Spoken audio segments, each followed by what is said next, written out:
আকাশবাণী কলকাতা। গ্রামীণ সংবাদ পড়ছি সুরিতা সাহা।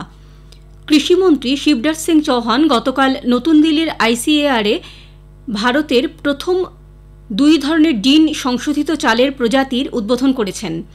অনুষ্ঠানে ভাষণ দিতে গিয়ে তিনি কৃষি বিজ্ঞানীদের অভিনন্দন জানিয়ে বলেন, দেশের কৃষি বিজ্ঞানীদের দক্ষতার উপর ভারতের গভীর আস্থা রয়েছে।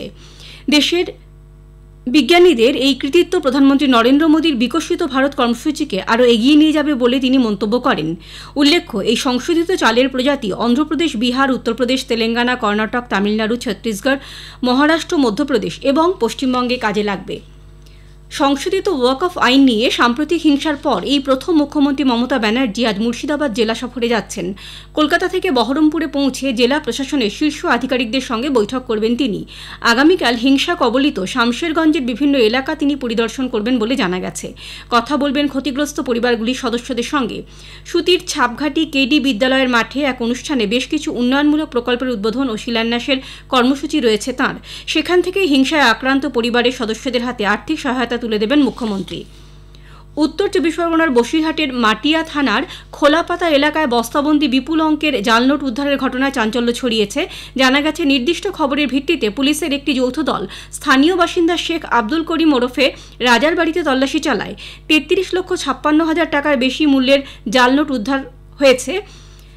রাজাকে গ্রেপ্তার করেছে পুলিশ। পূর্ব বর্ধমানে পাকিস্তানি নাগরিকদের চিহ্নিত করে তাদের ফেরত পাঠানোর দাবি জানিয়েছে বিজেপি। জেলা সদর সাংগঠনিক সভাপতি অভিজিৎ তা গতকাল দলীয় কার্যালয়ে এক সাংবাদিক সম্মেলনে বলেন, কেন্দ্রীয় সরকার পাকিস্তানিদের এদেশে থাকা বেআইনি ঘোষণা করেছে। দেশের সুরক্ষার জন্য তারা বিপজ্জনক। বিজেপি আগামীকাল জেলাশাসকের কাছে ডেপুটেশন দেওয়ার কর্মসূচি নিয়েছে বলে তিনি জানান। নদিয়ার কৃষ্ণনগরের রবীন্দ্র ভবনে গতকাল কৃষ্ণনগর ও নবদ্বীপের ওপর নির্মিত এক তথ্যচিত্রের উদ্বোধন হয়। এই তথ্যচিত্রে কৃষ্ণনগর ও নবদ্বীপের সাংস্কৃতিক ঐতিহ্যকে তুলে ধরা হয়েছে। তথ্যচিত্র উদ্বোধন অনুষ্ঠানে কয়েকজন বিশিষ্ট ব্যক্তিত্বকে সংবর্ধনা জানানো হয়। এর মধ্যে ছিলেন বিশিষ্ট সাজশিল্পী প্রফুল্ল বাগ, বিশিষ্ট মিষ্টান্ন শিল্পী তেঁতুল ঘোষ প্রমুখ। গ্রীষ্মকালীন রক্তের চাহিদা মেটাতে বাঁকুড়ার বিষ্ণুপুর সুভাষ ক্লাবের উদ্যোগে গতকাল এক রক্তদান শিবিরের আয়োজন করা হয়। 6 মহিলা সহ মোট 43 জন রক্তদান করেন। শিবিরের উদ্বোধন করেন বিশিষ্ট ফুটবলার অমল ঘোষ।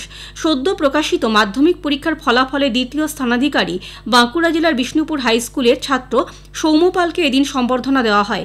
উপস্থিত ছিলেন বিধায়ক তন্ময় ঘোষ, পুরপ্রধান গৌতম গোস্বামী, ক্লাব সভাপতি অসিত দিকপতি সহ বহু বিশিষ্টজন। আর্থিক প্রতারণা, সাইবার প্রতারণা ও সাইবার অপরাধ প্রতিরোধে আজ হাওড়া সিটি পুলিশের সাইবার ক্রাইম থানা প্রাঙ্গণে সাইবার হেল্প কিয়স্কের সূচনা হয়েছে। এই কিয়স্কে নাগরিকরা দ্রুত অভিযোগ জানাতে পারবেন। চালু করা হয়েছে কয়েকটি হেল্পলাইন নাম্বারও। গ্রামীণ সংবাদ শেষ হলো। এর পরের খবর 12টা বেজে 50 মিনিটে।